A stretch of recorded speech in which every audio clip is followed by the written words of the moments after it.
Hello বন্ধুরা, কেমন আছেন সবাই? আশা করি সবাই অনেক অনেক বেশি ভালো আছেন। তো আমি আজকে আপনাদেরকে এই ইমার্জেন্সি পকেট পাওয়ার ব্যাঙ্কটি রিভিউ করে দেখিয়ে দেবো। ভিডিও শেষে প্রয়োজন মনে হলে আপনারাও নিয়ে নিতে পারবেন এই পাওয়ার ব্যাঙ্কটি। বাই লিঙ্ক ডিসক্রিপশন বক্সে দিয়ে রাখবো। তো চলুন ভিডিওটি শুরু করা যাক।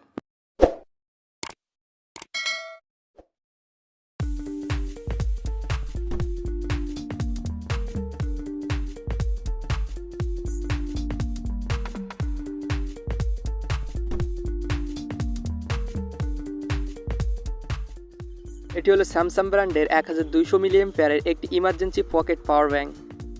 তো এই পাওয়ার ব্যাঙ্কটির ক্যাসিং হিসেবে ব্যবহার করা হয়েছে টেকসই এবং মজবুত ফিটিংসের প্লাস্টিক বডি কিট। তো এই পাওয়ার ব্যাঙ্কটি অনেক ছোটো হয়, এটি দিয়ে হয়তো একটি ফোনকে 100% অথবা 50% চার্জ করা যায় না। তবে ইমার্জেন্সি পাওয়ার ব্যাঙ্ক হিসেবে প্রায় 1 থেকে 1500 মিলিঅ্যাম্পিয়ার পর্যন্ত ব্যাকআপ পাওয়া যেতে পারে। এই পাওয়ার ব্যাঙ্কটি ব্যবহার করে ছোটোখাটো ইলেকট্রনিক্স ডিভাইস যেমন ব্লুটুথ স্পিকার, ব্লুটুথ হেডফোন এগুলোকে খুব সহজেই চার্জ করতে পারবেন। এছাড়া 5 ভোল্ট ইনপুট দিলে চলে এমন যে কোনো ডিভাইস যেমন ইউএসবি লাইট, ইউএসবি ফ্যান এগুলোকে চালাতে পারবেন। এই পাওয়ার ব্যাঙ্কটি থেকে আউটপুট নেওয়ার সময় এখানে থাকা গ্রিন এলইডিটি জ্বলতে থাকে। এই পাওয়ার ব্যাঙ্কটিতে কোনো ধরনের অন অফ সুইচ ব্যবহার করা হয়নি, এর পরিবর্তে ব্যবহার করা হয়েছে অটো অন অফ সার্কিট। তো আউটপুটের সাথে কোনো কিছু সংযুক্ত করলে পাওয়ার ব্যাঙ্কটি অটোমেটিক্যালি অন হয়ে যায়।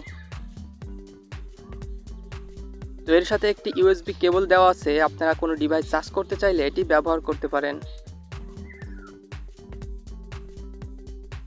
তো এই পাওয়ার ব্যাঙ্কটি থেকে আউটপুট নেওয়ার জন্য এখানে ব্যবহার করা হয়েছে একটি ইউএসবি ফিমেল পোর্ট এবং পাওয়ার ব্যাঙ্কটিকে চার্জ করার জন্য ব্যবহার করা হয়েছে একটি মাইক্রো ইউএসবি পোর্ট।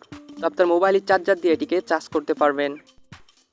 চার্জিং অবস্থায় এখানে থাকা রেড এবং গ্রিন এলইডি আপ ডাউন করতে থাকবে এবং ফুল চার্জ হয়ে গেলে গ্রিন এলইডি জ্বলতে থাকবে।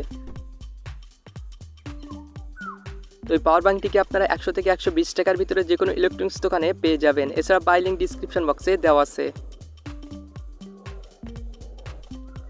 তো এই পাওয়ার ব্যাঙ্কটি থেকে খুব সহজে অনুমান করা যায় এতে ব্যাটারি হিসেবে ব্যবহার করা হয়েছে 18650 মডেলের একটিমাত্র লিথিয়াম ব্যাটারি সেল এবং সার্কিট হিসেবে ব্যবহার করা হয়েছে একটি rechargeable mini power bank circuit. তো এই ব্যাটারি এবং সার্কিট ব্যবহার করে এমন একটি মিনি পাওয়ার ব্যাঙ্ক তৈরি করা যায় কিনা দেখব পরবর্তী ভিডিওতে।